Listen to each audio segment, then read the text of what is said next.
అమ్మ ఆవకాయ్ టోరీ రేడియో ఎప్పటికీ బోర్ కొట్టవు. తెలుగు భాషలో తీయని పలకరింపులు, మధురమైన పాటలు వినాలని ఉందా? అయితే ఆండ్రాయిడ్, ఐఫోన్లో టోరీ రేడియో యాప్ని డౌన్లోడ్ చేసుకోండి, లేదా teluguvanradio.com ద్వారా కూడా వినొచ్చు. హాయ్ హలో నమస్తే, welcome to Telugu one cinema. This is Diveshri. ఏ హీరోకైనా different body language, dialogue modulation ఉంటాయి. సీన్ ఏదైనా తన స్టైల్కి అనుగుణంగా పర్ఫామ్ చేసి ఆడియన్స్ని ఆకట్టుకుంటారు. ఇక యాక్షన్ సినిమాల విషయానికి వస్తే అందులో డైలాగ్స్కి కూడా ఎంతో ప్రాధాన్యం ఉంటుంది. డైలాగ్స్ చెప్పడంలో ఒక్కో హీరోది ఒక్కో స్టైల్. ఈశ్వర్తో హీరోగా పరిచయమైన ప్రభాస్ ఇప్పుడు పాన్ ఇండియా స్టార్గా ప్రపంచవ్యాప్తంగా పేరు తెచ్చుకున్నారు. కేవలం తన కటౌట్, యాక్షన్ సీన్స్తో ప్రేక్షకుల్ని ఇట్టే ఆకట్టుకున్నారు ప్రభాస్. అయితే ప్రభాస్ నుంచి భారీ డైలాగులు, గొంతు చించుకొని గర్జించే డైలాగులు ఎక్స్పెక్ట్ చేయలేం. అతని మొదటి సినిమా నుంచి చూసుకుంటే ప్రతి సినిమాలోనూ చాలా సాధారణమైన డైలాగులు, తక్కువ డైలాగులతోనే ఉంటాయి. తన స్థాయికి మించిన మోతాదులో డైలాగులు చెప్పడం అనేది మిర్చితో స్టార్ట్ అయ్యింది. ఆ సినిమాలో కొన్ని ఎమోషనల్ డైలాగ్స్ ఉంటాయి. ఆ తర్వాత బాహుబలి సిరీస్లోని డైలాగ్స్ ఒక్కో రేంజ్లో ఉంటాయి. వాటిని చెప్పడం ప్రభాస్కి కష్టతరమైన, డైరెక్టర్ ఎక్స్పెక్టేషన్స్ని రీచ్ అయ్యే విధంగానే ఆ డైలాగ్స్ చెప్పి మెప్పించారు. ప్రస్తుతం ప్రభాస్ చేస్తున్న రాజాసాబ్ చిత్రంలో అతనికి సూట్ అయ్యే డైలాగ్సే ఉంటాయని చెప్పొచ్చు. ఎందుకంటే డైరెక్టర్ మారుతి ఇప్పటి వరకు చేసిన సినిమాల్లో హీరోలకు ఫెరోషియస్గా డైలాగ్ చెప్పే అవసరం రాలేదు. కాబట్టి ప్రభాస్కి కూడా ఎలాంటి రిస్క్ లేదు.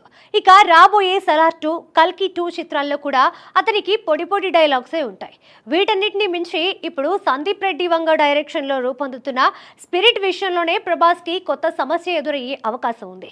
ఎందుకంటే Sandeep style of making, dialogues, shots చాలా డిఫరెంట్గా ఉంటాయి. అర్జున్ రెడ్డి యానిమల్ చిత్రాల్లో హీరో చేత ఎలాంటి డైలాగులు చెప్పించాడనేది కొత్తగా చెప్పాల్సిన పని లేదు. ఇప్పుడు స్పిరిట్లో ప్రభాస్తో కూడా ఎంతో ఎమోషనల్గా ఉండే డైలాగ్స్ చెప్పించే అవకాశం ఉంది. ఎందుకంటే ఈ సినిమాలో ప్రభాస్ మొదటిసారి పవర్ఫుల్ పోలీస్ ఆఫీసర్ పాత్రలో కనిపించబోతున్నారు.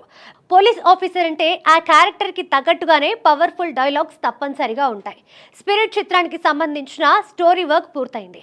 అయితే డైలాగ్ వర్షన్ మాత్రం పెండింగ్లో పెట్టారని తెలుస్తోంది. ఈ సినిమాలోని డైలాగ్స్ తన స్టైల్లో ఉండాలా లేక ప్రభాస్ స్టైల్లో ఉండాలా అనే విషయంలో సందీప్ కన్ఫ్యూజన్లో ఉన్నాడట. సందీప్ రెడ్డి సినిమాల్లో లెందీ డైలాగ్స్, హైఫై భాషలో ఉంటాయి. ప్రభాస్ మొదటి నుంచి షార్ట్ డైలాగులతోనే ఎక్కువ ఆకట్టుకున్నారు. అయితే బుజ్జిగాడు సినిమాలో డైలాగ్స్తో పాటు మాడ్యులేషన్ కూడా డిఫరెంట్గా ట్రై చేశారు. దాన్ని ఆడియన్స్ కూడా బాగా రిసీవ్ చేసుకున్నారు. అప్పటి వరకు వచ్చిన సినిమాల్లో అంత డిఫరెంట్గా ఏ సినిమాలోనూ డైలాగ్స్ చెప్పలేదు.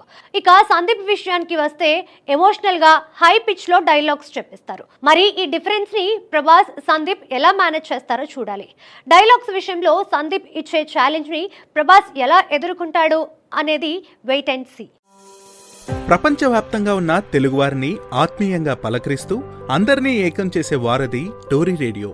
మాటలైనా, పాటలైనా, వినోదమైన, వార్తలైనా, ఆరోగ్యమైన, విజ్ఞానమైన టోరీ రేడియో ఉంటే చాలు. సరదా మాటలతో బోలెడంత సమాచారం మీ చేతుల్లో ఉన్నట్టే. ఆండ్రాయిడ్, ఐఫోన్లో టోరీ రేడియో యాప్ని డౌన్లోడ్ చేసుకోండి, లేదా teluguvanradio.com ద్వారా కూడా వినొచ్చు.